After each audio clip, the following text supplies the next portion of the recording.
পাহাড় গমিয়া চা বাগানের আদিবাসী লোকশিল্পীদের সাথে কিছুক্ষণ।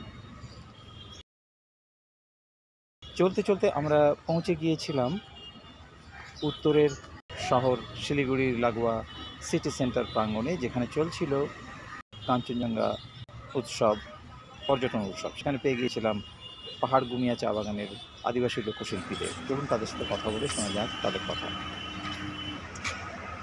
এখন আমরা কথা বলবো এই কাঞ্চনজঙ্ঘা পর্যটন উৎসবে এসেছিলেন আদিবাসী নৃত্যশিল্পীরা, তাদের সাথে এখন কথা বলবো। আপনার নামটা বলেন, কোথা থেকে এসেছেন?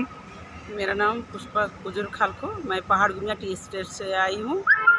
यहाँ आदिवासी कल्चर के लिए एक प्रोग्राम दिया गया था, तो हमें बहुत खुशी हुई कि हम यहाँ मतलब कि इस जगह में आए, और ये जगह मतलब कि काफ़ी अच्छा लगा, जो कि हम लोग बगान से नहीं आ पाते हैं। तो आज हमारे बच्चे लोग आए और खुशी महसूस किए कि आज भी हम लोग आदिवासी जो कल्चर ले करके हम इस जगह में पहुंच सकते हैं। नेक्स्ट बार हम लोग ये भी चाहते हैं कि ये प्रोग्राम को और आगे लेके जाए, ताकि हमारी पहचान और हमारी संस्कृति को ढेर सारा एसपी का कुछ ऐसा लागू हो, ताकि हम लोग अच्छे से बच्चों को भी पढ़ाई करके कुछ ऐसा नृत्य में